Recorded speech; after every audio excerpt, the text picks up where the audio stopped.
வணக்கம். நீங்கள் இணைந்து கொண்டிருப்பது துளிரின் பிரதான செய்திகளுடன். முதலில் தலைப்புச் செய்திகள். லண்டன் கொழும்பு நேரடி விமான சேவைகள் மீண்டும் ஆரம்பம். எரிபொருளை பெற QR குறியீட்டை பெற முடியாதவர்களுக்கு வெளியாகிய முக்கிய தகவல். நாட்டில் எரிவாயு தட்டுப்பாடு, ஜனாதிபதி வெளியிட்ட மகிழ்ச்சி தகவல். இலங்கைக்கு வந்த சீன பிரஜைகள் அதிரடியாக கைது, சட்டவிரோத செயல் அம்பலம்.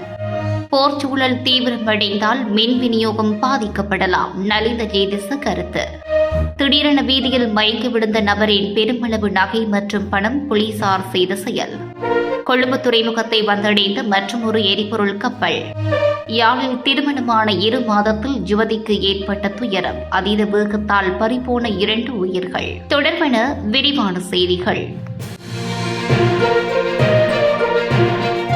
வரவிருக்கும் குளிர்காலத்தை முன்னிட்டு பிரிட்டிஷ் ஏர்வேஸ் இலங்கைக்கான விமான சேவைகளை ஆரம்பிக்க உள்ளதாக தெரிவித்துள்ளது. அதன்படி 2026 அக்டோபர் 23 முதல் லண்டன் ஹெட்ஃபீல்ட் விமான நிலையத்தில் இருந்து இலங்கைக்கு வாரத்துக்கு 3 முறை நேரடி விமான சேவைகள் முன்னெடுக்கப்படும். இந்த விமான சேவைகளுக்கான பயணச்சீட்டு விற்பனை நேற்று ஆரம்பமாகியுள்ளது. இலங்கையிலிருந்து லண்டனுக்கு நேரடி விமான சேவைகளை முன்னெடுக்கும் ஒரே விமான சேவையாக ஸ்ரீலங்கன் ஏர்லைன்ஸ் மாத்திரமே தற்போது காணப்படுகின்றமை குறிப்பிடத்தக்கது.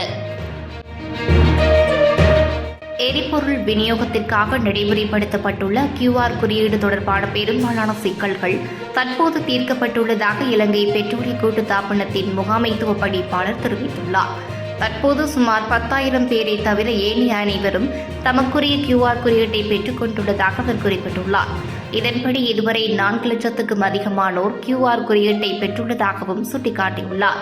பதிவு செய்யும் போது மிக சிறிய அளவிலானோருக்கு சிக்கல் ஏற்பட்டுள்ளதாகவும், தற்போது பெரும்பாலான தொழில்நுட்ப பிரச்சினைகள் தீர்க்கப்பட்டுள்ளதால் மீண்டும் முயற்சிப்பதன் மூலம் இந்த QR குறியீட்டை இலகுவாக பெற்றுக்கொள்ள முடியும் என்றும் அவர் தெரிவித்தார். மிக சிறிய அளவிலானோர் இன்றும் எம்மிடம் தம்மால் பதிவு செய்ய முடியவில்லை என வினவினார்கள். அவர்கள் நேற்று தான் அதனை பார்த்திருந்தார்கள், இன்று பார்க்கவில்லை என்று நமக்கு தெரிகிறது. எனவே இன்று மீண்டும் சரிபார்க்குமாறு கேட்டுக்கொள்கின்றோம். பொதுவாக ஒரு மணித்தியாலத்திற்கு 30,000 பேர் புதிதாக பதிவு செய்து வருகின்றனர்.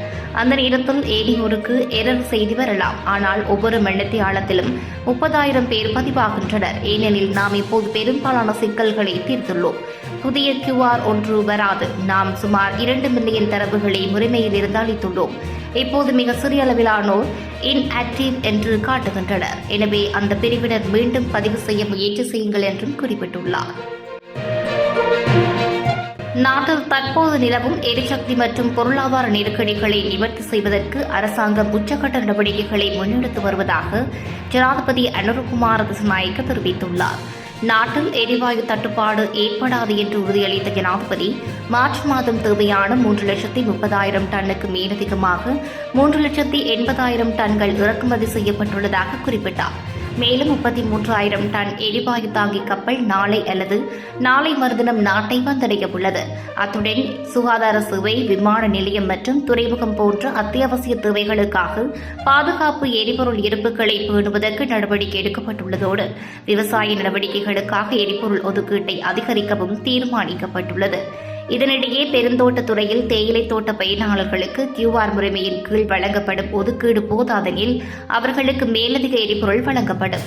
உணவு விநியோக வலையமைப்பு பாதிக்கப்படாமல் இருப்பதை உறுதி செய்ய அத்தியாவசிய உணவு மற்றும் மரக்கறி விநியோகஸ்தர்களுக்கான எரிபொருள் விநியோகமும் உறுதிப்படுத்தப்படும். அதே நேரம் அரசாங்கத்தின் எரிபொருள் பாவனையை குறைந்தபட்சம் 25% குறைக்கும் நோக்கில் அரசு பணியாளர்களுக்கு வாராந்தம் புதன்கிழமைகளில் விடுமுறை வழங்க தீர்மானிக்கப்பட்டுள்ளது. சுமார் 1.8 கோடி ரூபாய் பெறுமதியான வெளிநாட்டு சிகரெட் மற்றும் பயன்படுத்தப்பட்ட கையடக்க தொலைபேசிகளை இலங்கைக்குள் சட்டவிரோதமாக கடத்த முயன்ற 5 சீன பிரஜைகள் நேற்று அதிகாலை கட்டுநாயக்க விமான நிலைய சுங்க அதிகாரிகளினால் கைது செய்யப்பட்டுள்ளனர். சீனாவின் ஷாங்காய் நகரத்தில் இருந்து நேற்று அதிகாலை 12:10 மணியளவில் சீனா ஈஸ்டர்ன் விமான நிலையத்துக்கு சொந்தமான MQ-6017 என்ற இலக்கம் கொண்ட விமானம் மூலம் இந்த 5 சந்தேக நபர்களும் நாட்டுக்கு வருகை தந்துள்ளனர். இவர்கள் சுற்றுலா பயணிகளாகவே நாட்டுக்குள் நுழைய முற்பட்டுள்ளனர். சந்தேக நபர்களின் பயண பொதிகளை சுங்க அதிகாரிகள் சோதனை செய்தபோது மறைத்து வைக்கப்பட்டிருந்த நிலையில் சீனாவில் தயாரிக்கப்பட்ட 497 கார்டன் அடங்கிய 99,400 சிகரெட்டுகள், 422 கையடக்க தொலைபேசிகள் கைப்பற்றப்பட்டுள்ளன. கைது செய்யப்பட்ட 5 சீன பிரஜைகளும் தற்போது விமான நிலைய சுங்கப் பிரிவினரால் தடுத்து வைக்கப்பட்டு விசாரணைக்குட்படுத்தப்பட்டு வருகின்றனர். இவ்வளவு பெரிய அளவிலான பொருட்களை அவர்கள் யாரிடம் ஒப்படைக்க கொண்டு வந்தார்கள் என்பது குறித்து மேலதிக விசாரணைகளை போலீசார் முன்னெடுத்து வருகின்றமை குறிப்பிடத்தக்கது. அமெரிக்கா ஈரான் இடையிலான போர் சூழல் தீவிரமடைந்து எரிபொருள் மற்றும் நிலக்கரி விநியோகம் முற்றாக தடைப்பட்டால் நாட்டில் தடையில்லா மின்சாரத்தை வழங்குவது சவாலாக அமையும் என்று அமைச்சரவை பேச்சாளர் அமைச்சர் நலிந்த ஜேதிச தெரிவித்தார். எவ்வாறிருப்பினும் தற்போதைய நிலையில் மின் துண்டிப்பு குறித்து எவ்வித தீர்மானமும் எடுக்கப்படவில்லை என்றும் ஏப்ரல் மாத நடுப்பகுதியில் 25 நிலக்கரி கப்பல்கள் நாட்டை வந்தடைய உள்ளதாகவும் தெரிவித்தார். கொழும்பில் உள்ள அரசாங்க தகவல் திணைக்களத்தில் நேற்று இடம்பெற்ற வாராந்த அமைச்சரவை தீர்மானங்களை அறிவிக்கும் ஊடகவியலாளர் மாநாட்டில் இதனை தெரிவித்த அவர் மேலும் குறிப்பிடுகையில், ஏப்ரல் மாத இடைப்பகுதியில் 25 நிலக்கரி கப்பல்கள் நாட்டை வந்தடையும் என்று எதிர்பார்க்கப்படுகின்றது. இவற்றுக்கு மேலதிகமாகவே 3 லட்சம் மெட்ரிக் டன் நிலக்கரி அவசர கொள்வனவு செய்யப்படுகிறது. நாட்டில் உணவு தட்டுப்பாடு இல்லை. இவ்வாறிருப்பினும் உள்நாட்டு உற்பத்தியில் மாத்திரம் எமது உணவு தேவை பூர்த்தி செய்யப்படவில்லை. இந்தியா, பாகிஸ்தான் உள்ளிட்ட நாடுகளிடம் உணவுப் பொருட்கள் இறக்குமதி செய்யப்படுகின்றன.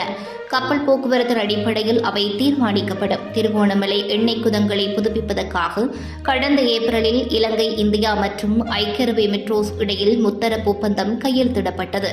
இந்த பணிகள் நிறைவடைந்த பின்னர் எமது எரிபொருள் களஞ்சியத்திறனும் அதிகரிக்கப்படும் என்றும் குறிப்பிட்டுள்ளார். தலவாக்கலை வீதியில் மயங்கி விழுந்த ஒருவரை மீட்டு அவரிடம் இருந்து சுமார் 25 லட்சம் ரூபாய் பெறுமதியான நகைகள் மற்றும் பணத்தை தலவாக்கலை போலீசார் பாதுகாப்பாக ஒப்படைத்துள்ளனர். இவ்வாறான செயலை தலவாக்கலை போலீசார் முன்மாதிரியாக செயல்பட்டுள்ளதாகவும் கடந்த 14/3/2026 அன்று தலவாக்கலை நகரில் நபர் ஒருவர் சுவாச கோளாறு காரணமாக மயங்கி விழுந்துள்ளார்.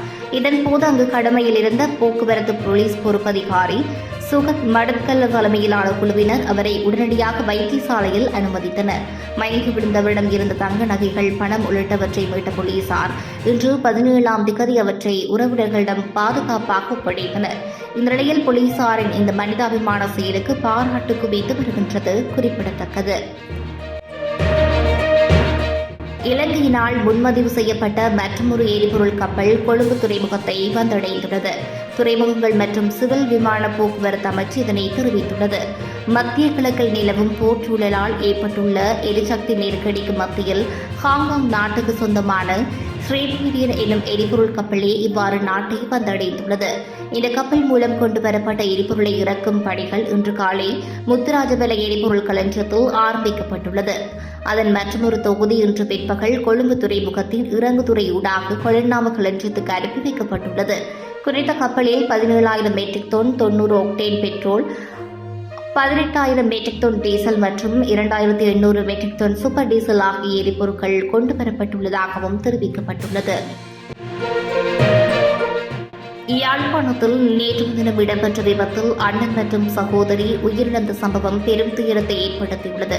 குறித்த யுவதிக்கு திருமணமாக 2 மாதங்கள் ஆகின்ற நிலையில் இந்த துயரம் ஏற்பட்டுள்ளதாக தெரிவிக்கப்படுகிறது.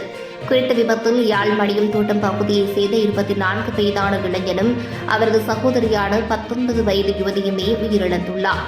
அண்ணன் மற்றும் தங்கை இருவரும் மோட்டார் சைக்கிளில் பயணித்த போது பவுசர் மோதி விபத்து ஏற்பட்டு இருவரும் சம்பவ இடத்திலேயே உயிரிழந்தனர். விபத்து தொடர்பாக யாழ்ப்பாண போலீசார் விசாரணைகளை முன்னெடுத்து வருகின்றனர்.